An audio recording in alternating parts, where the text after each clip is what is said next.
የኔን እንኳን ጊዜ እኮ አልኩ አሁን እዚህ ብዬ እነኝህን ቁጭ ብዬ ሳነብ የተበላብኝ ጊዜ ልነግርህ አልችልም። ግን እግዚአብሔር ይሄን ጊዜ ካመጣው ጸጋ ካበዛልኝ በቃ የኔ ጊዜ ይባላል ብራዘር። እና አሁን ግን የሚጠይቅ ትውልድ ተነስቷል ማለት ነው። ትናንትና ተደብቀው ይሰሙ የነበረው አሁን ግን ያው ክርክር ገጥመው እርስ በርስ ልጠይቅህ መልስልኝ እየተባባሉ ነው ራሳቸው። እዚህ ደግሞ እኛ ጋር ወንጌላውያኑ ጋር ነን ብለው ያሉ ደግሞ ምናቸው ብለን እንላቸው የነበሩ አንዳንዶቹም ያው ሄደዋል። አንዳንዶቹም በቅርብ ይሄዳሉ፣ ታያቸዋላችሁ። ነቅለው ድንኳናቸውን ነቅለው ይሄዳሉ። ማለት ቄደር ሊጠመቁ ይሄዳሉ። እንትን እንዳትሉ እንዳትደነግጡ፣ በደንብ ነው የሚሄዱት። ይሄ ምድረ ሆዳም ሁሉ ታዲያ ምን ሊያደርግ እዚህ ኢየሱስ ጌታ ነው ብለን ስለ አሜን ሃሌሉያ ምናምን ነገር ብሎ የሚል ጥርግ ብሎ ነው መሄድ ያለበት። እዚህ ውስጥም አንዳንዶች አላችሁ ኮሜንታተሮች የሆናችሁ በጌታ ነን ብላችሁ የምትሉ ደግሞም የሆናችሁ የምናውቃችሁ ማለት ነው። መሀል ሰፋሪ የኔ አያት እንደምትለው የአርጋጃና ጓጅ የጋጋሪ ቆስቋሽ ትላለች። እናንተ ጥርግ ብላችሁ ነው መሄድ ያለባችሁ። ከየት ከእግዚአብሔር መንግስት ውስጥ ውጡ።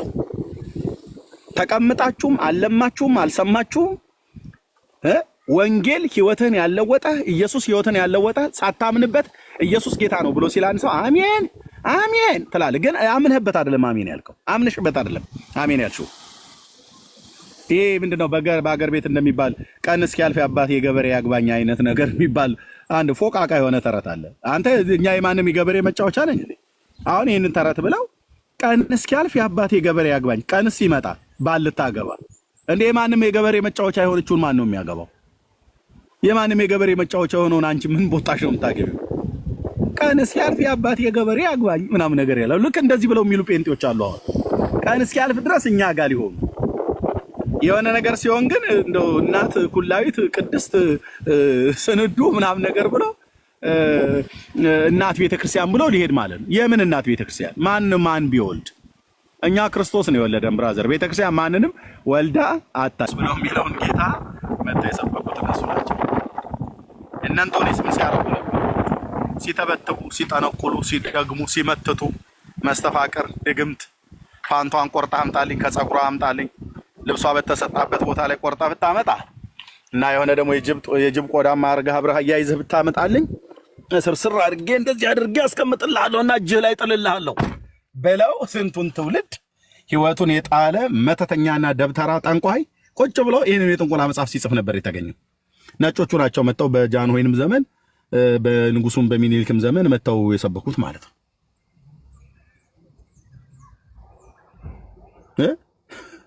1700 ዓመት ታሪክ ያላት ቤተክርስቲያን ሞቃዲሾ ሶማሌ እዚህ ጎረቤታችን ጦርነት ነበር አይደል? የሲያድ ባሬ ምናምን ነገር እየተባለ ስንት የተዋጋናል።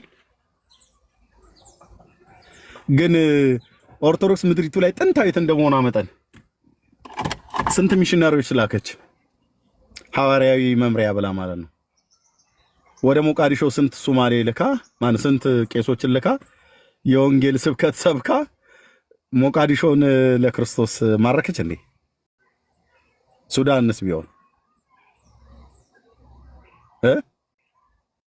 አቤት ለሶማሌው ሄደህ እኮ እነሱ እኮ ቅዳሴ ሊቀድሱለት ነው ይፈልጉት፣ ተንሱ ለጸሎት ሊሉት ማለት ነው። ወንጌል የኢየሱስ ክርስቶስን ወንጌል ሐዋርያቱ እንደሰበኩት ሰብከዋል አልሰበኩም? የእድሜ ከተባለ የእድሜ ከተባለ አንተ የእድሜ ማለት 1700 ዓመት ታሪክ ያላት ቤተክርስቲያን የጥንት የጠዋቱ ናም ነገር ብሎ ይላል።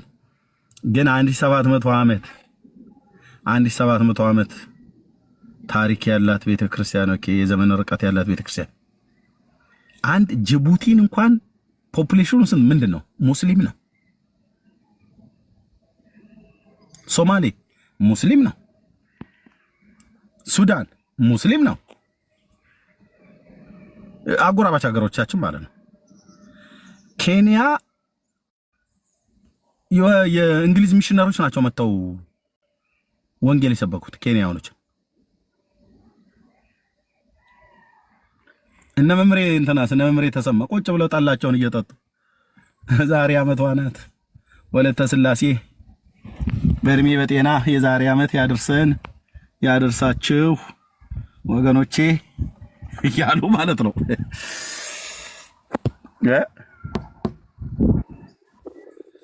እስልምና ሃይማኖት ኢትዮጵያ ስንት ዓመቱ ነው?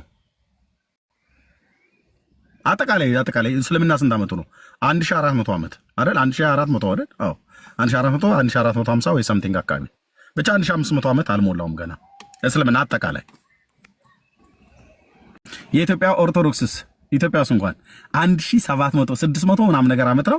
ኦልሞስት ወደ 700 እየተጠጋች ነው።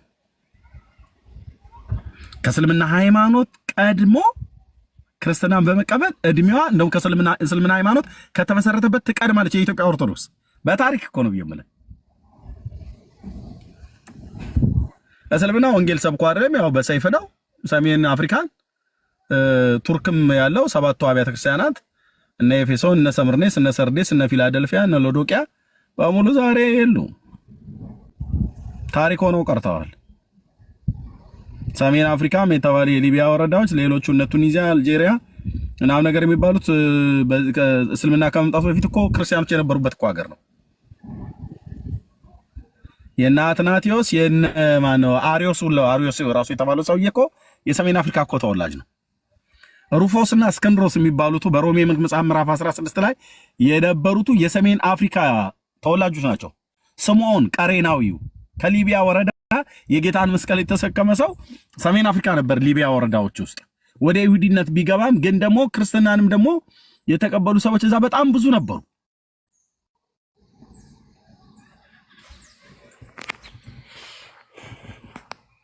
የኛ ሳምጥተው ክርስትና የተባለውን አምጥተው ቁጭ አረጉት፣ መጽሐፍ ቅዱስን ቁጭ አረጉትና ጸሎተ እግዝእትነ ማርያም ድንግሎ ወላዲተ አምላክ ብሎ የሚል ደረሰልና ቁጭ ታክ የዮሐንስ ወንጌል ቅዳሴ ለብቻ ይነበብልሃል። ቀዳሚው ቃል ብሎ ይሰጣል አዚሞ ከበኋላኛ እናሳልምሃለን፣ ከዛ ቅዳሴ ጸበልን ሰጣለን፣ ጠጥተህ ትሄዳለህ። ምን ትሄዳለህ ደግሞ ወደ ደጀ ሰላም ትወጣለህ፣ ትገባለህ።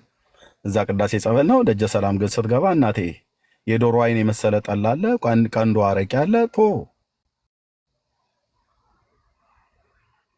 እኛ ስንጠጣ ነው የኖርነው ኢትዮጵያውያን፣ በመጠጣ እንታማም። አንበሳ ጠጮች እኮ ነን። ምንም አንጠጣው ነገር አለ። ነገር እንጠጣለን፣ አረቄ እንጠጣለን፣ ድራፍት እንጠጣለን፣ ጂኒ ቀንዶ ምናምን ነገር ጥፍራሙ ምናምን ብቻ የሚጠጣ ነገር በሙሉ እንጠጣለን። እሜቴ እነሱ ይግቡ ወደ ማጀት እያሉ ማለት ነው። ካህኑ ሲያጠጡት ይወዳል ካህንና ሽንኩርት እያልን ስንልፈው ነበር የነበር ነው። ወንጌልስ ኧረ ጉዳዩ ነው።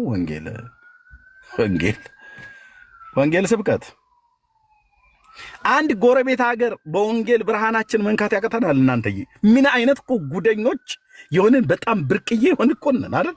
ጉደኞች ያልኩት እኔ ነኝ። እንዴት አንድ ጅቡቲን እንኳን በክርስቶስ ወንጌል መድረስ አቃተን?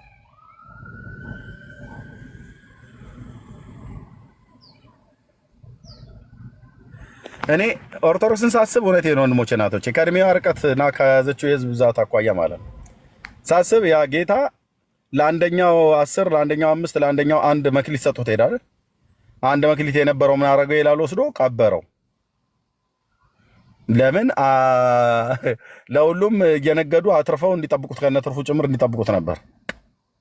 እኔ አሁን ኦርቶዶክስ መጽሐፍ ቅዱስ ሲሰጣት ቀበረችው። ያው አስቀመጠችው፣ ትውልዱ እንዳያነበው አንብቡ ብላ ማትልም አታበረታታህም። በቃ ከዛስ ለህዝቡ አሁን እዚህ ፒክቸሩ ላይ እንደምታዩት አይነት በተነቦ አይደለም በእሳት ቢቃጠል የማያልቁ መጽሐፍቶችን ተጽፎ ተሰጠ። ጠዋት ፀሐዩን እየሞቀ ሉቃስን አይደለም የሚያነበው እትዬ፣ ጠዋት ፀሐዩን እየሞቀ ማቴዎስ ወንጌልን የሚያነብ እንዳይመስላችሁ። ከህይወቱ ጋር ምንም ግንኙነት የሌላቸው መጽሐፍቶች ነው። ዝንቡን እሺ እያለ የጠዋቱ ፀሐይ በእርግጥ ይጠቅመዋል፣ ለአጥንትም ጥንካሬ ጥሩ ነው ብሎ ስላለ ቫይታሚን ሲም ደግሞ ጥሩ ነው ስለተባለ ማለት ነው። ከመጽሐፎቹ ይልቅ ከሚሞቃት ፀሐይ ጥቅም ያገኛል። እሱስ ታዲያ ምን አንድ ስራ አይደለም ወይ ብለህ ካልከኝ ኦኬ። ግን ፀሐይ ሞቀ ሰውነትና አጥንትን የሚጠነክረው። ነፍስማ በምትመግባት ምግብ ነው የምትወፍረውም የምትከሳውም። ስለዚህ ፀሐይ የሞክ ያነበብካቸው እነዚህ መጽሐፍቶች ናቸው። እነዚህ መጽሐፍቶች ደግሞ የነፍስን ክሳት እንጂ የመንፈስን ዝለት እንጂ የመንፈስን ጥንካሬና የነፍስንም የዘላለም ሕይወት የምታገኝበትን ምንም ምግብ አታገኝም። ስታላምጠው ብትል ጎማ የሚል ማለት ነው፣ ጣዕም የሌለው። መስቲካ እንኳን ጣዕም አለው። በቃ ላስቲክ የማኘኪያን እምን ታኝከዋለህ ደሆነ ድርሳነ ሚካኤል ተክለ ሃይማኖት አርሴማ ምን ታኝከ ጣዕም የለው። ነፍስህ የተፈጠረችው እግዚአብሔር ስለሆነ የፈጠራት የነፍስ ምግብ ከነፍሷ ባለቤት የወጣ ቃል ነው። ለዚህ ነው ጌታ ሰው ከእግዚአብሔር አፍ በሚወጣ ቃል እንጂ በእንጀራ ብቻ አይኖርም ተብሎ ተጽፏል አለ። የኔ እናንተ ነፍስ ብራዘር ድርሳነ ሚካኤል አይደለም ያስፈልጋት፣ ወንጌል ነው። ወንጌል ከታላቁ መምህርና ጌታ ከሆነው ከኢየሱስ ክርስቶስ አፍ የወጣ ነው። እኔ ነገርኳችሁ ቃል መንፈስም ሕይወትም ነው ብሎ ስላለ አየህ፣ ኢየሱስ ስታገኝ ነው እሱን ስታገኝ ነው እንደ ተለቀቀ እንቦሳ የምትፈነጨው ማለት ነው። የኔ ነፍስ የማንን የኢየሱስን ንግግር ስትሰማ አቤት እንዴት እንደሚያረጋት ውስጤን አልኩ። የኢየሱስን ድምፅ ቃሉ የተነገረው በነ ቅዱስ ጴጥሮስ በነ ቅዱስ ጳውሎስ በኩል የተነገረው የቀደሙ የብሉይ ኪዳን ነቢያት የተናገሩት ስለ መሲሁ መምጣት የተናገሩትን ሳነበው ነፍሴ እንዴት በውስጤ ልክ እንደ ሕፃን ልጅ ነው የምትቦርቀው አልኩ። ለምን በለኝ፣ የውዷ ቃል ነው። እነዚህ እዚህ ጋር የተጎለቱቱ እንዴት እንደምትበሳጭላ አልኩ። ልክ አንድ ሰው በቆሻሻ ቦታ ላይ ሲሄድ ከሚሸተው ነገር የተነሳ አፍንጫው እንደሚይዝ የኔ ነፍስ አሁን እንደዛ ነው እያለች ያለች።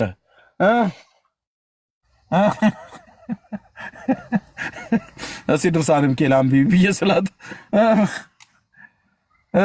13 ጊዜ ያስነጠሳት። ሉቃስ ወንጌልን ስታነብ እየዬ እምባ፣ እውነት እኮ ቢምል እምባ የመምህሩን ትህትና ሳየው እዛ ጋር የታላቁ የተፈራ የተመሰገነውን ጌታ ትህትናውን ሳየው፣ አስተምሮቱን ሳየው ውስብስብ አይደለም፣ ጥልፍልፍ አይደለም።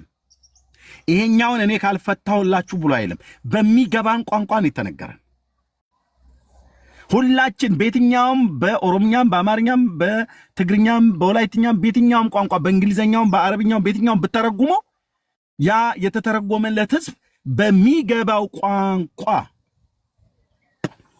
ነው የተናገረው። ወንጌል ውስጥ ይሄኛውስ ቸገረኝ ብለህ የምትለው የለም። የኢየሱስ ንግግር ውስብስብ አይደለም፣ ጥልፍልፍ አይደለም።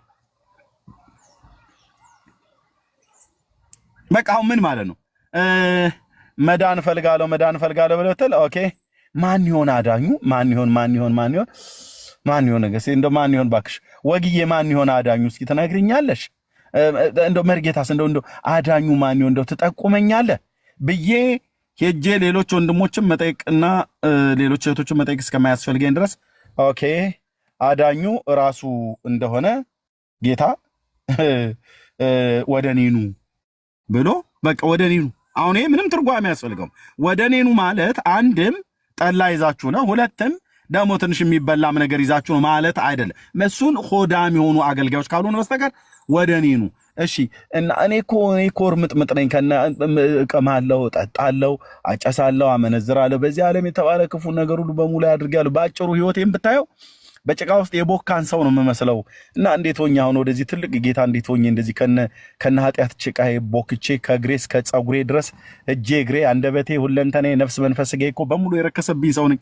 እና እንዴት ሆኜ አሁን ወደዚህ ጌታ እንኳን እሱ ጋር የሰማይ የምድር ጌታን የሚያህል ጌታ ጋር አይደለም እኮ እናትና አባቴ ፊት እንኳን እንደዚህ ቆሽሼ ቢሄድ ሊያስጠጉኝ አይችሉም። እና ህይወቴ እንዴት በኃጢአት እንደቆሸሸ አንተ ስለማታየው ነው እንጂ እኔ ራሴን ስለማቀው ገልጬ ባሳይህ እኮ የዚህን ያህል የከፋው ሰው ነኝ፣ የዚህን ያህል የከረፋውና በኃጢአት የሻገጥኩ ሰው ነኝ። እና እንዴት ሆኜ እንደዚህ ወደሱ እሄዳለሁ ብለህ ብትል ራሱ ነው ያለ ከእንደዛው ከነድካማችሁ ጭምር ደስ አይልም? አሁን ይህንን በግሪክ ልይልህ አልገባልህ በአማርኛ ይሄንን ቆይ እስቲ ዕብራይስጡ ምን ይሉ በየንድ ምንም ዕብራይስጡም የለም ግሪክም የለም አራማይክም የለም በእንግሊዝኛም አንብበው በአማርኛም አንብበው በትግርኛም አንብበው በኦሮምኛም አንብበው በየትኞቹም ቋንቋ አንብበው ግልጽና አጭርና ግልጽ ሰው እንዴት ከነቆሻሻ ጭምር ቆሻሻህንም ይዘህ ድካምህንም ይዘህ ና ወደኔ እኔ አጥብሃለሁ እኔ ከድካማ አሳርፋለሁ ብሎ የሚል እንዲህ አይነት ጠሪ እንዲህ አይነት ሁሉን ኑ ከነቆሻሻችሁ ጭምር ብሎ የሚል የኛ ቆሻሻ እሱን አያሳድፈውማ። አየህ አባቴ እኮ አላስጠጋ ብሎ የሚለኝ የኔ ቆሻሻ እሱን ስለሚያሳድፈው ነው። ከነቆሻሻ ጭምር ሄጄ እናቴ ላይ ብጠመጠባት አይ ያንተን ቆሻሻ እኔ ላይ ልታረግ በዛ አንተ ካጠቡኝ በኋላ ነው ህፃን ሆኜ ካጠቡኝ በኋላ ካልሆነ እዛው ታጠብና ነው ብለህ የምትል ግልጽ እኮ ነው። ግልጽ ነው። እኔ ሚስት አለኝ ከነቆሻሻ ቡክት ብዬ ምናምን ነገር መጥቼ እስሩ አልተኛ ብል ሂድና ታጠብ ነው የምትለኝ። ሂድና ራሴን መታጠብ ስለምችል ማለት ነው። ሂድና ገባና ሻወር ታጠብ ነው የምትለኝ።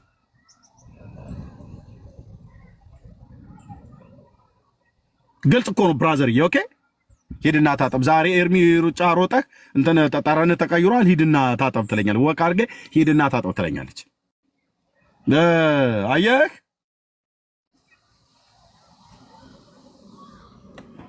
ራሱን ግን ተማምኖ አየህ የኔ ቆሻሻነት ወደሱ ከነቆሻሻነት ይመጣ የኔ ቆሻሻነት እሱን እንደማያሳድፈው ያውቃል። የሱ ንጹህነት ግን የኔን ቆሻሻነት አስወግዶ እኔን ንጹህ እንደሚያረገኝ እንደ ስለሚያውቅ ደሞም ስለሆነ ና ብሎ ሲጠራ ደስ አይልም? ውስብስብ አይደለም የኢየሱስ ንግግር። ይሄንን ፍቅር የሆነውን ጌታ ሰኞ ጠዋት ተነስተህ የሱን ፍቅር የሱን ምሕረት የሱን ጸጋ የሱን አዳኝነት የሱን አምላክነት የሱን ባህሪነት የሱን ትዕግስት የሱን አባትነት የሚነግርህን የእግዚአብሔርን ቃል ሉቃስን መቼ ታነበዋለህ? እነዚህ ፊት ለፊት ላይ ጋሬጣ ሆኖ ማለት ነው። ማክሰኞ አነባለሁ ብለተን ማክሰኞም አለል ታጥራል። ከወር ከሳምንት እስከ ሳምንት ከቀን እስከ ቀን ከዓመት እስከ ዓመት ዝግ ነው። ጌታ መድኃኔዓለም አጥሩን ይስበርልኝ ብለሃል ባላ አንተው ሰብረህ ውጣ። ሰባሪው እግዚአብሔርማ ቀደመህ እኮ ከፊትህ ቀራንዮ ኮረብታ ላይ ነፍሱን ሰጥቶ ሞትንና የሞትን ኃይል ሰበረልህ እኮ። ምን እንዲሰብርልህ የፈለከው? ገድላት ድርሳናት የሚባለው ነው የሰው ስርዓት የሆነ ትምህርት ነው። አንተው ራስህ እዛ የገባበት መጽሐፍ ቅዱስ ለምን አታነብም? ለምን አታነብም? አናደርኳችሁ አይደል በንግግሬ? ጌታ መድኃኔዓለም ስሙ ይባረክ። በስንፍና ያላናድህ እንጂ እነዚህ እንቅፋቶች ናቸው የሰው ነፍስ እንዳይድን እንቅፋት የሆኑ ሰው መጽሐፍ ቅዱስን አንስቶ እንዳያነብ በትውልድ ፊት የተቀመጡ ጋሬጣ ማለት ነው። የሚመጣናቸው ቃል ይሄ ነው። በቅዱስ ሚካኤል ስም ተጽፏል። ቅዱስ ሚካኤልን የማያከብር የመላእክትን አለቃ ያን ገናና መልአክ እንኳን የማያከብር አንተዬ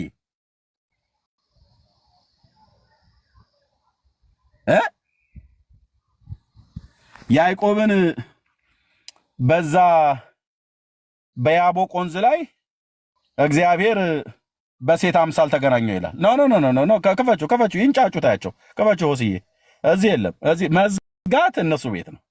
እነሱ ያው ምልሽ አንድ ሰው ሲሰድባቸው ሞራላቸው ስለሚነካና ስብከቱ ስለሚጠፋባቸው ነው ዝጉልን ብለው የሚሉት። አቴንሽናቸው ከተወሰነ እኔ ለእናትን እንዲል አርጋት እያልከኝ አረስታ አታስቀይረኝም ብራዘርዬ። ኢየሱስ ስሙ ይባረክ በለው ብራዘር። ሰው የተሰጠው ነው የሚናገረው። እና ያዕቆብን በሴት መልክ እግዚአብሔር ተገናኘው ብሎ የሚል መጽሐፍ እግዚአብሔር ምሕረት ያርግላችሁ።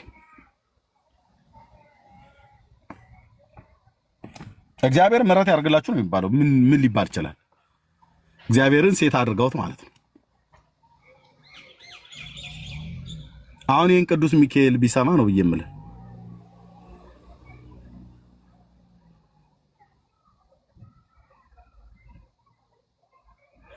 ስለዚህ እያንዳንዱ ሰው ሂዱና በየቤቱ በየመንገዳቸው ላይ አሁን ግን ምን የሚል ትውልድ አሁን ትንሽ ጭላንጭሉ እየተሰማ ያለው አይ በቃ አሁን ለሁለት ተከፈሉልህ። ገድላት ድርሳናቱን ሙሉ በሙሉ አንቀበልም፣ ምንም ይጻፍ ምንም ደግሞ ሙሉ በሙሉ እንቀበላለን። ማነው አትቀበልም ብሎ ያለ? አንተስ ማነው ተቀበል ብሎ እኔን ሊያስገድደኝ የሚችል? ምን ስላልሆንክ ነው አንተ ማትቀበለው? ቤተክርስቲያን ያላወገዘችውን አንተ ልታወግዝ ትችላለህ እንዴ? አንተስ ምን ስለሆንክ ነው እኔን ተቀበል ብለህ የምትለኝ? የታሪክ ስህተትና ከመጽሐፍ ቅዱስ አስተምሮት ጋር ትክክለኛ ግንኙነት የሌለው መጽሐፍ እንድቀበልማ አታስገድደኝ።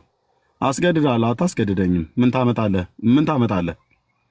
ገቡላ ምን አሉ? አንደኛው አገልጋይ ሲናገሩ መጋቢ ማናቸው ሊቀ ሊቃውንት ማን ስምዐ ኮነ የሚባሉት እንዴ ድብድብ እኮ ገጥመን ነበር። ደግነቱ ሶሻል ሚዲያ ላይ ሆነ እንጂ እኮ ፊት ለፊት ቢሆን በቡጢ ተደባድበን ነበር እኮ። ምእመኑ ካህናትን የተሳደበበት እያበሻቀጠ ማለት ነው። ዲበኩሉን ማለት ነው። አንተ ሰውዬ በደፋ እኮ አሉ ተራሱ ምእመኑ በነቀለህ ከዚህ ምእመኑ ማለት ነው።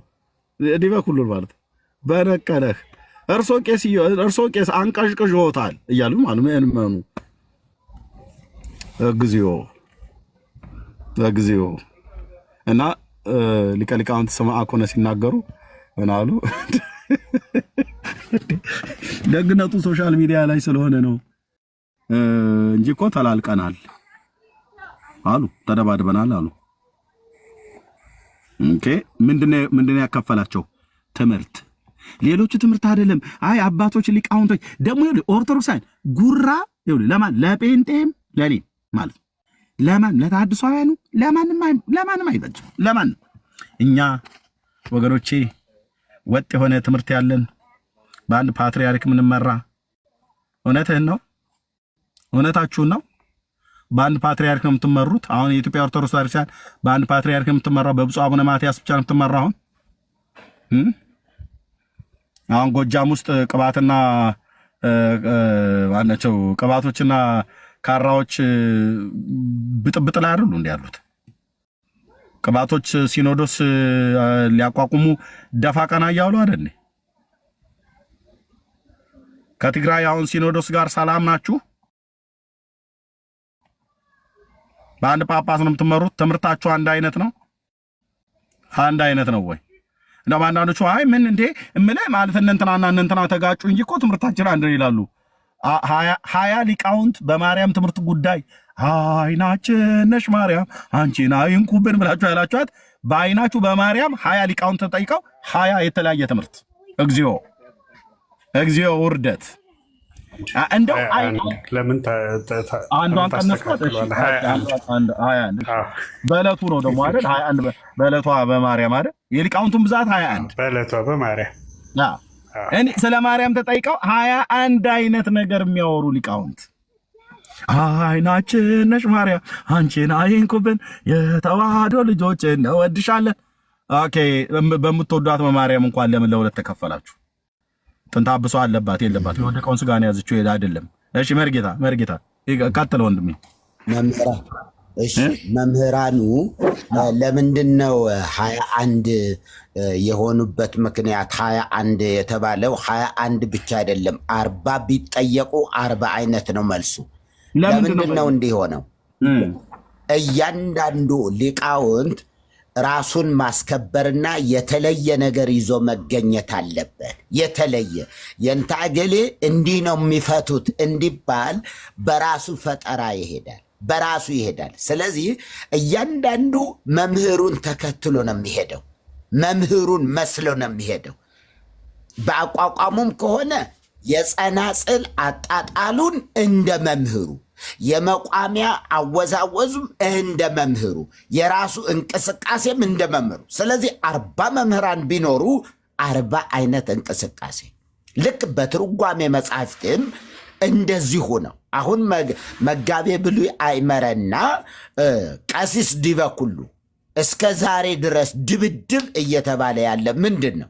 መጋቤ ብሉይ አይመረ ሰው የሚድነው ከአዳማዊ ኃጢአትም ይሁን አሁን ካለበት ኃጢአት የሚድነው ሲያምን ብቻ ነው። የአዳምን ኃጢአት ከእርሱ የሚንከባለለው ሲያምን ብቻ ነው። ቀሲስ ዲበኩሉ ደግሞ መሐመድም ይሁን ፋጥማም ይሁን በምድር ላይ ያለ ፓጋንም ይሁን እምነት ያለውም የሌለውም በሙሉ ድነዋል ነው። ዛሬም ድረስ አቋማቸውን አልቀየሩም። እሳቸው ድነዋል ነው።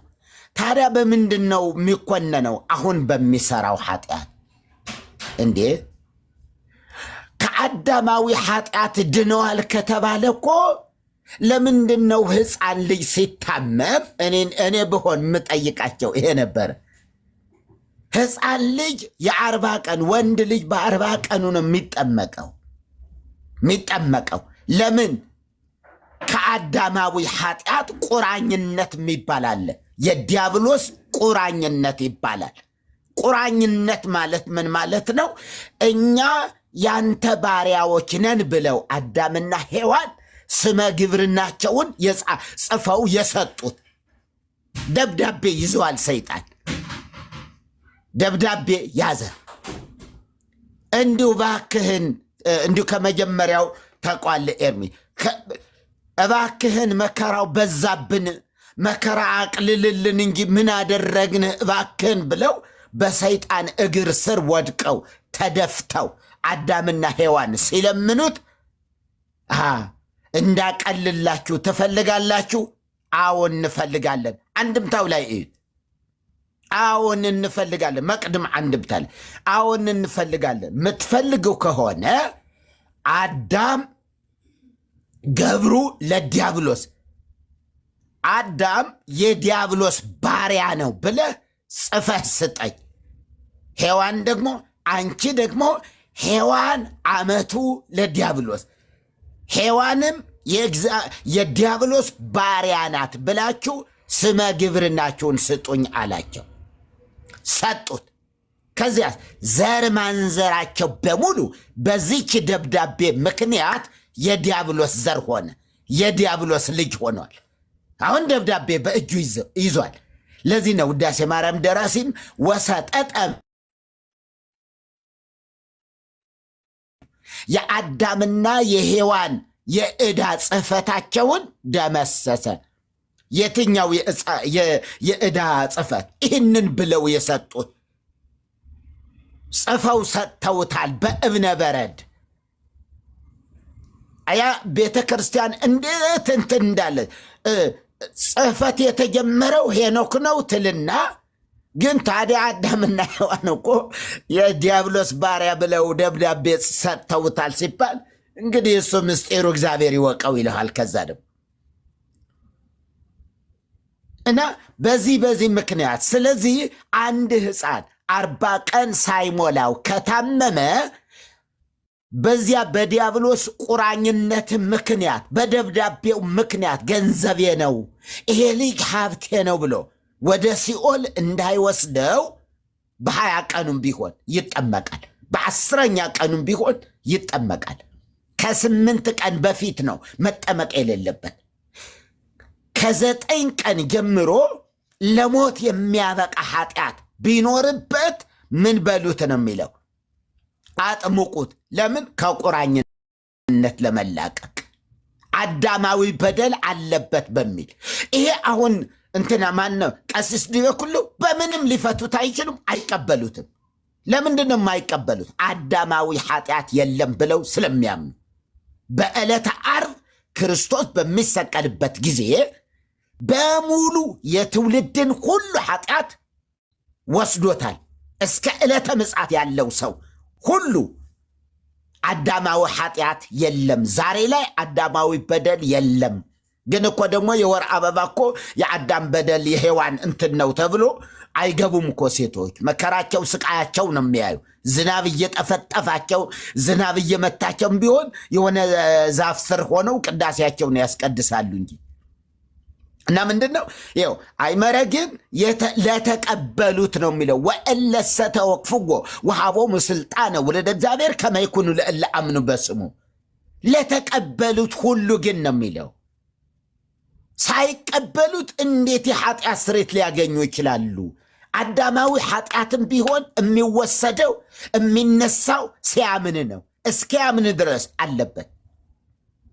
ይሄ የአይመረ የቅባቶችም እንደዚህ ነው። ጎጃም ጸጋዎች ወደ ጎንደር አካባቢ ያለው ጸጋ የለም። ኃጢአት የሚባል የለም። ከሲኦል እንኳ 3 ሰዎች ናቸው የቀሩ። ወበርበራ ለሲኦል በዕለተ ዓርብ ከሞተ በኋላ ስጋው ወደ መቃብር ነፍሱ ደግሞ ወደ ሲኦል ሄዳ በሲኦል የነበሩ ነፍሳትን በሙሉ አወጣች። ከሶስት ሰዎች በቀር አንዱ እንደዚህ ሄሮድስ ኒካኡ ነው የሚባለው የእንትኑ እስራኤላውያንን አለቅም ሲል የነበረ የሱ ነፍስ እዛው ቀርታለች። ሌላው ጌድርሶር የሚባል አለ፣ እሱም እዚያው ቀርቷል። ሌላው ደግሞ ሄሮድስ 14,000 ሕፃናትን የገደለ እሱም እዚያው ቀርቷል። 3 ነፍሳት ብቻ ናቸው የቀሩ፣ ሌላው ሁሉ ወጥቷል ብለው እና ምን ልል ፈልጌ ነው፣ ስምዐ ኮነ መምህር ስምዐ ኮነ እና ሌላኛው መምህር ሊቀ ሊቃውንት ናቸው። አሁን ስምዐ ኮነ በጎጃም ሊቀ ሊቃውንት የሚባሉ ናቸው። ግን ምንድን ናቸው? ቅባት ናቸው። ክርስቶስ አብ ቀብቶታል ብለው አያምኑም፣ እችን አይቀበሉም። ክርስቶስ እግዚአብሔር አብ ኢየሱስን ከሞት አስነሳው ብለው አያምኑም። እነ ስምዐ ኮነ እንደ ትምህርታቸውን ስለማቀው ነው የንተ አገሌ እንዲህ ናቸው የንተ አገሌ እንዲህ ናቸው ተብሎ ስለሚነገረን ማለት ነው። ከኛ ጋር አብረው የተማሩ ከኛ በኋላ ነው እንዲያውም አብረው የተማሩ ቢሆንም ግን መምህራቸውን ስለማቃቸው ምን እንደሚሉ አያውቁም። ወበእንተዝ ቀብአከ እግዚአብሔር አምላክናከ አምላክነትህ እግዚአብሔር መንታ አድርገው ነው ምንታዊ አድርገው ነው ክርስቶስን የሚሰብኩት። አምላክነቱ ሰውነቱን ቀባው ብለው ነው የሚያምኑ። አምላክነቱ ሰውነቱን ቀባው። ወበእንተዝ ቀብአከ እግዚአብሔርናከ እግዚአብሔርነትህ ቀባ በሚል ላይ እና በዚህ ምክንያት የተለያዩ ናቸው። መጽሐፍ አይደለም አንድ የሚያደርጋቸው፣ ሲወርድ ሲዋረድ የመጣ ትርጓሜ ላይ እንጂ በጽሁፍ ላይ የሰፈረ ባለመሆኑ በዚህ ምክንያት ተለያይተዋል። የንተ አገሌ እንዲህ ነው የሚሉት ከማለት በቀር እንዲህ ያለ መጽሐፍ ላይ እንዲህ ይላል የማለት እድሉ ስለሌላቸው፣ ስለዚህ ትምህርታቸው የተከፋፈለ ነው እና እሱ ነው አንዱ። ሌላው ምንድነው ልናገረው ፈልጌ የነበረ ለምንድን ነው ትውልዱ ቅድም ጠቅሰው ነበረ መጽሐፍ ቅዱስ ጋር እንዴት ይምጣ የሚል አይነት ዘይቤ ነው የተናገርከው። ለምን ይሄ ገድላቱ ድርሳናቱ ብዛቱ የጸሎት መጽሐፍቱ በሙሉ እነዚህ ሁሉ ጨርሶ እንዴት አድርጎ ምን ጊዜ ያገኛል ወደ ድርሳናት? አንድ የጸሎትችን አንብቤ ልጨርስ። ምን ይላል እዚህ? ይውላችሁ ማውጫ የዘወትር ጸሎት መጸለይ ያለባችሁ። ከዛ ውዳሴ ማርያም ዘሰብዓቱ ዕለታት አንቀጸ ብርሃን ይዌድስዋ መላእክት 5 አዕማደ ምስጢር የተጣራ የንስሐ ጸሎት የተጣራ ዘይት የሚባል አለ እንጂ የተጣራ የንስሐ ጸሎት ይሁን ብቻ። ግን ይኸው መጽሐፍ ነው። የተጣራ የንስሐ ጸሎት፣ የንስሐ ስርዓት፣ የተስፋ የፍቅር የትህትና ስርዓት፣ ውዳሴ አምላክ ዘሰብዓቱ ዕለታት፣ ውዳሴ አምላክ ዘዘወትር፣ ስነ ፍጥረት፣ የኪዳን ጸሎት፣ ሊጦን ዘሰብዓቱ ዕለታት፣ በእንተ ቅድሳት፣ በሰማይ ጸሎት ነው ራሱ የቻለ ጸሎት ማለት ነው እኮ በሰማይ ሰኔ ጎልጎታ፣ መልክዓ ሥላሴ፣ የሰይፈ ሥላሴ መቅድም፣ የሰይፈ ሥላሴ ዘወትር፣ ሰይፈ ሥላሴ ዘሰብዓቱ ዕለታት፣ ሰይፈ መለኮት፣ መልክዓ ማርያም፣ መልክዓ ኢየሱስ፣ ቅዳሴ ማርያም፣ ትምህርተ ህወሓት፣ ራእየ ማርያም፣ ነገረ ማርያም፣ መንገደ ሰማይ፣ የምህላ ጸሎት፣ የህሊና ጸሎት፣ ሕማማተ መስቀል፣ መልክዓ ሚካኤል፣ መልክዓ ገብርኤል፣ መልክዓ ፋኑኤል፣ መልክዓ ኡራኤል፣ ሐጽሮ ጸሎት የጸሎት አጥር ማለት ነው። ይሄ ደግሞ ሐጽሮ ጸሎት፣ 10ቱ ቃላተ ኦሪት፣ 6ቱ ቃላተ ወንጌል፣ የ99ኙ ነገደ መላእክት የምልጃ ጸሎት፣ የ99ኙ ነገደ መላእክት የምልጃ ጸሎት ማንበብ አለባቸው። የሁሉ የማህበረ መላእክት የምልጃ ጸሎት፣ የ7ቱ ሊቃነ መላእክት የምልጃ ጸሎት፣ የቅዱስ ሚካኤል ድርሳን፣ የቅዱስ ገብርኤል ድርሳን፣ የቅዱስ ሩፋኤል ድርሳን፣ የቅዱስ ራጉኤል ድርሳን፣ የቅዱስ ፋኑኤል ድርሳን፣ የቅዱስ ሳቁኤል ድርሳን፣ የቅዱስ አፍኒን ድርሳን፣ የማህበረ መላእክት ድርሳን፣ መልክዓ ኤዶም፣ መልክዓ መድኃኔ ዓለም፣ መልክዓ ኪዳነ ምሕረት፣ መልክዓ ጊዮርጊስ፣ መልክዓ ገብረ መንፈስ ቅዱስ፣ መልክዓ ተክለ ሃይማኖት፣ ቅዳሴ እግዚ፣ የቅዳሴ ስዑር ሊጦን፣ ገድለ ክርስቶስ ሰምራ፣ የሰሙነ ሕማማት ስርዓተ ግብር ሆሳዕና የሰኞ የሐሙስ የዓርብ የሕማማት ሰላምታ ዘሌሊት ዘነግ ዘሰለስቱ ሰዓት ዘቀትር 6 ሰዓት ማለት ነው። ዘተሰዓት 9 ሰዓት ማለታቸው ነው። ዘሰርክ ዘንዋም የቅዳሴ ስዑር ይትበሃል የትንሣኤ ስርዓተ ግብር ነገረ ይትበሃል ዮሐንስ እስከ ዮሐንስ ስርዓተ ድጓ ሱባኤ ኤርምያስ የጸሎት ሱባኤ ኤርምያስ ሱባኤ እዝራ ሱባኤ ዳንኤል ሱባኤ ሳቤላ እነዚህ እንኳ 77 የጸሎት መጽሐፍ አሁን 97 ደርሷል። እነዚህ የበፊት የገዛው ስለሆነ 77 ይህን ሁሉ ስታነቡ በቀን ተመድቧል። በየቀኑ ተመድቦ ወደ መጽሐፍ ቅዱስ እንዴት ልትመጡት ትችላላችሁ? ምን ብትደፍሯቸው ነው እነዚህ እንዴ? መጽሐፍ ቅዱስ የሰኞ የሚባል የለው፣ የሮም የሚባል የለው፣ የሐሙስ የሚባል የለው፣ ወይ ደግሞ በ11 በ12 በ13 የሚባል ነገር የለውም። ስለዚህ ትራስ ነው የሆነው። ትራስ አድርገው ብቻ የቅዠት መከላከያ ያደረገው ህዝባችን። እነዚህ መጻሕፍት በሙሉ መራገፍ አለባቸው። ኦርቶዶክስ ቤተ ክርስቲያን ወደ እግዚአብሔር ቃል ለመምጣት ገድላትና ድርሳናትን የሆኑ ችግር አለባቸው። ገድላት ድርሳናት ባይቀበልም ኦርቶዶክስ መሆን ይችላል የሚል በፍጹም መሰረተ እምነቱ የቆመው ገድላትና ድርሳናት ላይ ነው። አያችሁ፣ የኢትዮጵያ ኦርቶዶክስ ተዋሕዶ ቤተ ክርስቲያን መሰረተ እምነት አይባደ ምስጢር አይደለም። ይሄ ለስሙ ነው። ሙሃዮች ናቸው የሚደግሙት፣ ሙሃዮች የሚደግሙት ነው። የቤተ ክርስቲያኒቱ መሰረተ እምነት ግን የቆመው ምን ላይ ነው? ገድላትና ድርሳናት። እስኪ ገድላትና ድርሳናት ይነሱ። ገድላትና ድርሳናት ተነሱ ማለት ኤርሚ ገድለ ተክለ ሃይማኖት ከሌለ የተክለ ሃይማኖት ጽላት አለ እንዴ? ቆይ መርጌ ወጣ። እሺ ኖ አይ ስርዓት አድርገው ታግሰው ይሰማሉ። ይስሙ፣ ካልሰሙ ታች ሆኖ ታብታብ ያደርጉ ይጨርሱ። መርጌታ ስለዚህ ገድላቱ ከሌሉ አይኖሩም፣ በሙሉ አይኖሩም። በቃ ገድላት ከሌሉ ታቦታት የሉም እንዴ? ገድሉ አይደለም እንዴ ታቦት የፈጠረ? ይኸው ታቦት ተወለደ አይደለም እንዴ? ማን ነው ይሄ? መጥቆራ እኮ ጽላት ተገኘ። መጀመሪያ እኮ ጽላት ነው የሚገኘው። ስለዚህ ጽዋ ለጽድቅ አሉት፣ ቀየሩለት፣ ስሙን ቀየሩት፣ ጋኔኑን። ለዚህ ጋኔን ደግሞ ይኸው ድርሳን ደግሞ ተፈጠረለት። ምን ማለት ነው? ድርሳኑን ስታነሱት ታቦቱን አሽቀንጥራችሁ መጣል ሊገባችሁ ነው። ያለ ታቦታት ያለ ድርሳናት ኦርቶዶክስ ቤተክርስቲያን ምንድናት? ምኑ ላይ ነው የምትቆመው እንዴ? ምኑ ላይ ነው የምትቆመው? አገር በቀል ናት የሚያሰኘው ይሄ አይደለም እንዴ? ከሚዜዎቹ ጋር የተጋባችው እኮ ለዚህ ነው። እዚህ ጋር ያሉ ኤርሚ የደረደራቸው መጻሕፍት በህዝብ ልብ ትልቅ ትኩረት ይስባሉ። ገድለ ተክለ ሃይማኖት ሲባል ክብደት አለው። መጽሐፍ ቅዱስ ከተባለስ ማነክቶት ምንስ ይሰራላቸዋል? እኛስ አዳምጡ ጊዜ ውስጥ ቆይ እባክህ። ስለዚህ አያችሁ ምን ለማለት ነው እየተፈለገ ያለው እንዴ? ያው ብሂሉን እንኳ አለ በሊቃውንት ላይ እንደ ወንጌል ማን ጸድቆ እንደ ገድላት ማን ተኮንኖ። ይሄ ይታወቅ የለም እንዴ? እንደ ገድላት ማን ተኮንኖ፣ እንደ ወንጌል ማን ጸድቆ። ለምን? ወንጌል በጣም ኃይለኛ ነው። ወንጌልን ማመን ከባድ ነው። እና ታዲያ ገድላትን አምነ በጥርኝ ውሃ ትድናለህ የሚል ምንም ችግር የለም፣ ትሪውን ብትልስም የዘለዓለም ሕይወት ታገኛለህ የሚል የተመቸ እንደፈለግ ስከር፣ እንደፈለግ ጠጣ፣ እንደፈለግ አመንዝር፣ እንደፈለግ ጨፍር፣ ብቻ ግን በአንድ ጻድቅ ስም ሀብሎቱ ምንድነው? ስጥ።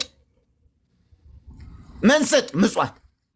ከዛስ በዚያ ምክንያት ትድናለህ። ይህ አይደለም እንዴ?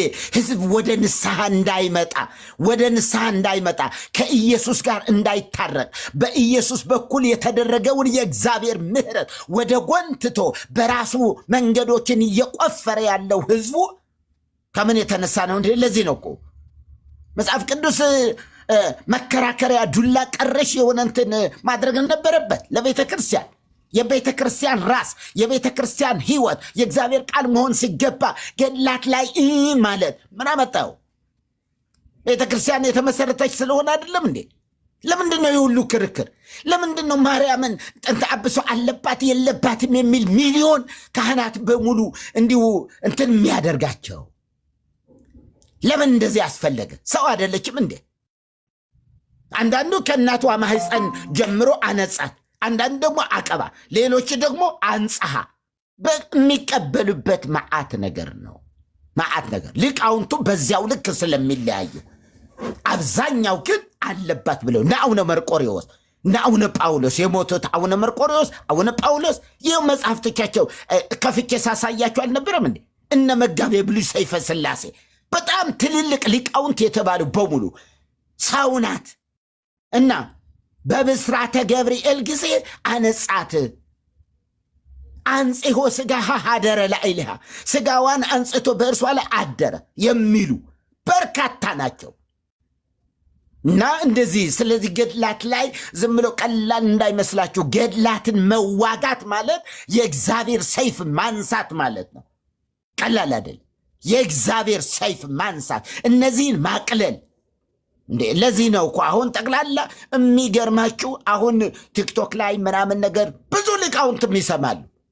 የሚሰሙት እነ ኤርሚ የሚያነሷቸው ነው ገድላት ላይ። ሌላውማ ምንም ኮተት ነው ለነሱ። እኔ እዚህ እንትን ይላል ነው የሚሉ፣ እዚህ ላይ ግን ያዳምጣሉ። ስለዚህ አሁን ምን ተባለ? ጠቅላላ በመላ ኢትዮጵያ ውስጥ ያሉ ሊቃውንት በሙሉ ማለት ነው ሚያዝያ 20 እስከ ሚያዝያ 22 ስብሰባ አለ ተጠርቷል። ጥናታዊ ጽሑፎች እንዲቀርቡ በገድላት ላይ በድርሳናት ላይ ጥናታዊ ጽሑፎች ምን እንዲሉ እንዲቀርቡ፣ ከዛ ያንን ያቀረቡትን ጥናታዊ ጽሑፍ ወዴት ይሄዳል? ወደ ግንቦት የዚህ የእንትን ላይ ርክበ ካህናት የጳጳሳት ስብሰባ ይቀርብላቸዋል። የዚያን ጊዜ ይወስናሉ። የሚወሰነ አሁን የዛን ጊዜ እናያለን። እንግዲህ ግንቦት ላይ ለጳጳሱ የቀረበው ነገር ጳጳሳቱ ምን ያደርጉት ይሆን የሚለው በታላቅ እንትን ጉጉት እንጠብቀዋለን። ስህተት አለባቸው፣ አዎ ስህተት አለባቸው ብለው አቡነ አብርሃምም ተናግረዋል። ችግር አለባቸው ከየጓዳው እየወጡ የሚጽፏቸው መጽሐፍት ስለሆኑ በማለት እና የሚለያዩበት ምክንያት ከ20 ከ40 የሚሰነጣጥቁበት ምክንያት የሆነ ጽሑፍ አንድ አድርጓቸው ሳይሆን የኔታ እገሌ ብለው ነው የሚያምኑ። አንዱ ደግሞ አንድ የንታ እገሌ ጋር ነው የተማረው። የንታ እገሌስ ምን አሉ? የንታ እገሌ ግን እንዲህ ነው ያሉን። አይለቅም። የሰማነውን በእዝነ ልቦናችን ያሳድርብን። ይቅርታ እንግዲህ አቋርጬ ትንሽ ምክንያት ለማድረግ ነውና አሁን ቀሲስ ዲበኩልና መጋቤ ብሉይ አይምረ 100% ልንገራችሁ ሊታረቁ አይችሉም። ለምን? መሰረታዊ የተማሩበት ያ ነው የሚወስነው። ተባረኩልኝ። እሺ መርጌታ እግዚአብሔር አምላክ ይባርክ። በጣም ነው የምናመሰግነው። ቴንኪው። እንግዲህ አንተ በዛው ስላለ ሁሉን ነገር ስለምታውቅ በእውቀትም ደረጃ በኢንፎርሜሽንም እግዚአብሔር ይባርክ። እሺ አክሊሉ ሰላም ነው? እንደና እግዚአብሔር ይመስገን። ከየት ቤተ እምነት ነው? ኦርቶዶክስ ነኝ። ምን ያስታውቃል? ፕሮፋይል እኮ ያስታውቃል። አይ ነጠላ ያደረገ ሁሉ አያስታውቅም። ምናልባት የሌላን ሰው ኦርቶዶክስ ነኝ። ነጠላ የሚያደርገው ኦርቶዶክስ ብቻ ነው። አዎ ግን የሌላ የሞተም ሰው ሙሾም በርዶም ስላሉ በርዶም የተቀመጠ ነጠላ ያደርጋል። ማንኛውም እሺ ቀጥሉ። ኤርሜ ተቀበለው ቢል አክሊሉ ምንድን ነው? ከቅድም ጀምሮ በጣም ሲያቁነጠንጥ ነበር። መሪ የተናገሩ መጣ 10 ማይክን ስትከፍት ምንድን ነው ያቁነጠንጣን ምናምን ነበር ማለት ነው። ያቁነጠንጣን ማለት ነው። አርፋ አትቀመጥ 10 ማይክን ትከፍት ነበር። አይ ምንድን ነው እንደዛ ስርዓት አልነበረህም። ለዛ ነው ያስወረድኩ። አሁንም አስወርዳለሁ። በዚህ ስርዓት ከሌለ ብታስወርደኝ ችግር የለውም። ብታስወርደኝ ከገነት ብታወጣኝ ነው የሚመስለው። በመጽሐፍ በስርዓት በመጽሐፍ ቅዱስ ታምናለህ? ብታወራ በመጽሐፍ ቅዱስ ታምናለህ? አንድ የተረጋጋ ተንፍስ። መጀመሪያ አንድ የተረጋጋ። ምን ሆነ ነው እንደዚህ በጣም ብስጭት ያልከው? ምን ሆነ ነው? ገላቱ ስለተነኩ ነው? ለምን ነው እና ታዲያ ምንድን ነው እንደዚህ የሚያስቆጣ? ገብተህ እንደዚህ ቁና በሳቸው አለበሳቸው። ለምን በሳጫለሁ? እሺ ወደ እንትኑ እንሂድ። አሁን በተነሳው ሀሳብ ላይ ችግር አለ? በመጽሐፍ ቅዱስ ታምናላችሁ እናንተ? በመጀመሪያ እኛ እኮ ችራ የምንል ሰዎች ነን። እሺ ያንን ካመንክ ቅዱስ ጳውሎስ ተጋድሏል። ምን ብሎ ነው የተጋደለው? ገድል አለ መጽሐፍ ቅዱስ ላይ ገድል አለ። ምን ብሎ ነው የተጋደለው? ተጋድሏል ስትል ቅዱስ ጳውሎስ ምንድን ነው የተጋደለው? ሩጫዬን ጨርሻለሁ፣ ሃይማኖቴን ጠብቄያለሁ፣ የጽድቅ አክሊል ተዘጋጅቶልኛል አለ። መልካሙን ገድል ተጋድያለሁ። ምንድን ነው ያ መልካም ገድል? ምንድን ነው? በቃ ክርስቶስን የተቀበለ ሰው፣ ክርስቶስን ያወቀ ሰው ሩጫው ገድሉ ምንድን ነው? መልካሙ ገድል ምንድን ነው? ያ መልካሙ ገድል ምንድን ነው? ጳውሎስ በዘመኑ የተጋደለው ያ መልካም ገድል ምንድን ነው? ስለ ሃይማኖቱ፣ ስለ እምነቱ ተጋድለዋል። እምነቱ ምንድን ነው? ጳውሎስ ኦርቶዶክስ ተዋሕዶ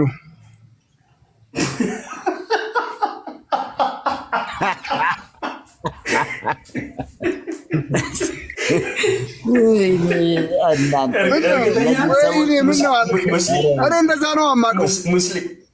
ሙስሊም አልነበረም? እርግጠኛ ነህ? ኦርቶዶክስ ነበር? መናፍቅ መቼም አልነበረም። መናፍቅ አልነበረም። እውነት ነው። እሺ ጳውሎስ ምንድን ነው? እስኪ ኦርቶዶክስ ለመሆኑ ነው የተጋደለው?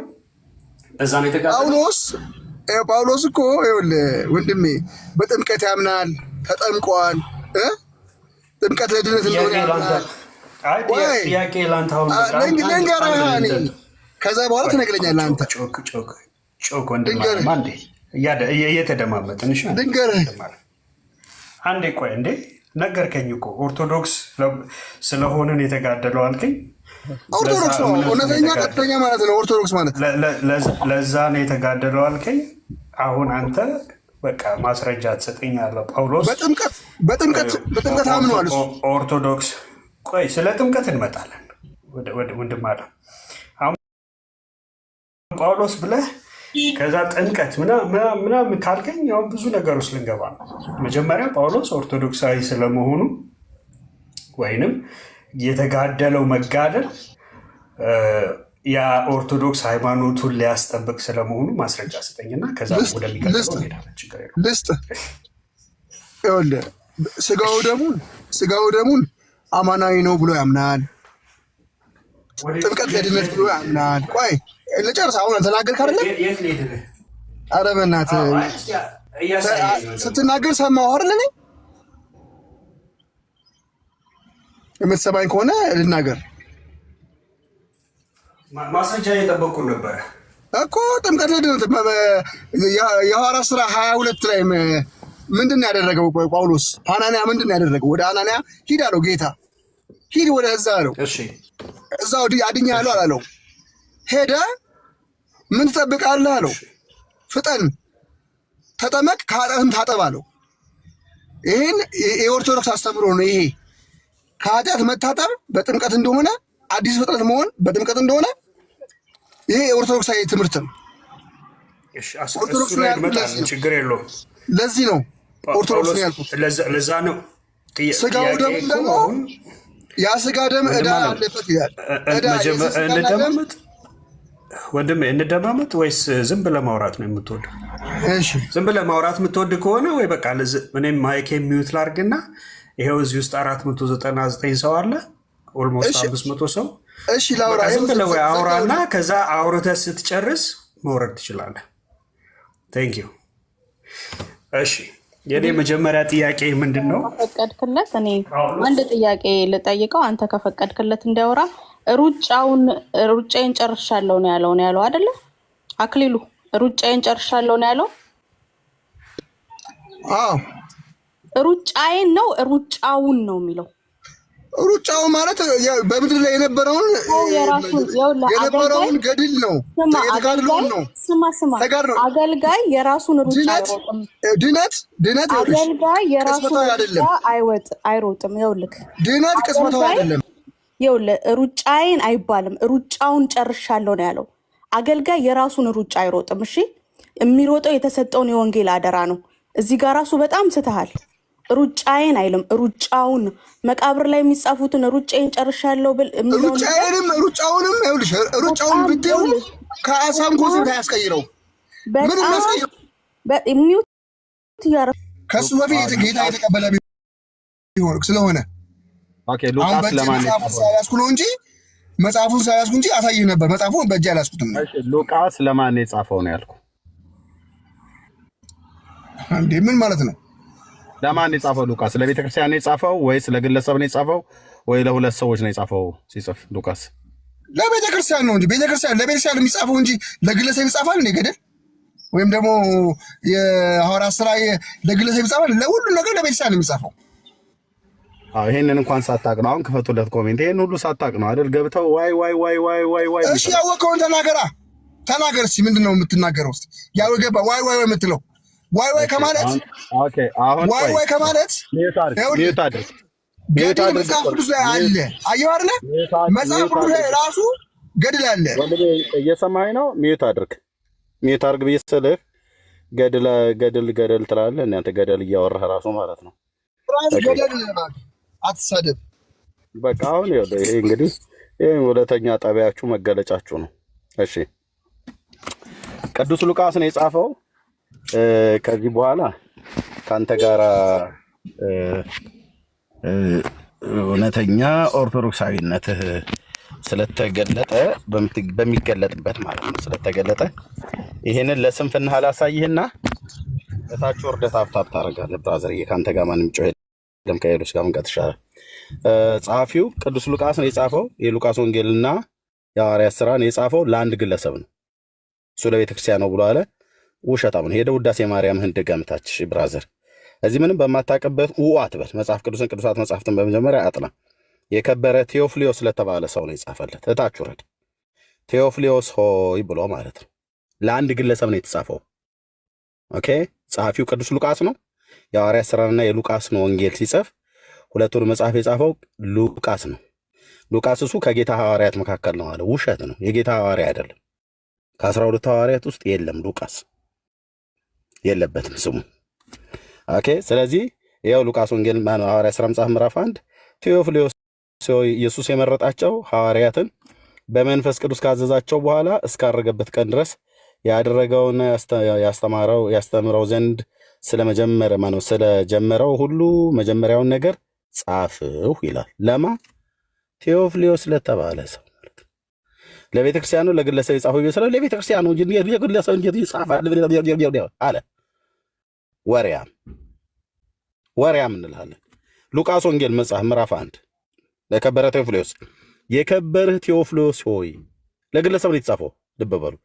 ከመጀመሪያው አይን ያዩትና በአይን ያዩት እና የቃሉ አገልጋዮች የሆኑት እንዳስተላለፉልን በእኛ ዘንድ ስለተፈጸመው ነገር ብዙዎች ታሪክን በየተራው ለማዘጋጀት ስለሞከሩ እኔ ደግሞ ስለተማርከው ቃል እርግጡን እንድታውቅ በጥንቃቄ ሁሉን ከመጀመሪያ ተከትዬ በየተራው ልጽፍልህ መልካም ሆኖ ታየኝ ይላል። ጸሐፊው ማን ነው?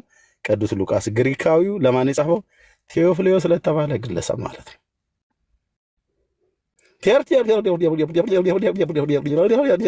ሐዋርያ ሥራን ጳውሎስ እና ጽፎታል። ሰኔ ጎልጎታ ነበር። በመጀመሪያ እዚህ አቅመ ውይይት ላይ ለመድረስ እንትን አላልክ። ዝም ብለህ እንትን አትጮህብን። ቢኒ ምን ሊሰማህ እኮ አልቻለም። እና አንዳንዴ አንብቡ በንዴት እንትን በጨብሲና በሚርቃና አይደለም። አናዱ ነው። በንዴት አይገባም ወንድሞቼ፣ ኦርቶዶክሳውያን በንዴት አይገባም። ስለምትናገረው ነገር እርግጡን ወቅ የትኛው መጽሐፍትን ለማን እንደጻፈ መቼ እንደተጻፈ ወይ ዘመን ጠቅሰህ ተናገር። ዘመኑን እንኳን ባታቅ ለማን እንደተጻፈ ለየትኛው ግለሰብ እንደተጻፈ ወቅ። ሐዋርያት ሥራና ሉቃስን ቴዎፍሊዮስ ለተባለ ለአንድ ግለሰብ ቅዱስ ሉቃስ የጻፈው መልእክት ነው። ለቤተ ክርስቲያንም በኋላ የተነገረ መልእክት ነው ማለት ነው። እንዴ ዝም ብሎ በንዴት አይሆንም ወገኖቼ። እንዲህ ምን ታረጉት?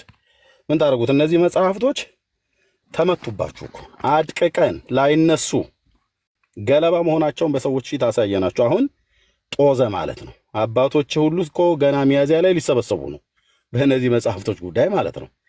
ሊቃውንት አሉን፣ አባቶች አሉን። እኛ አምልተው አስፍተው አንቦርቀቀው አንዘርጥጠው የሚተረጉሙ የት ያውቁና መናፍቃኑ ወንጌል የት ያውቁና ብለው ሲሉ የነበረ ይኸው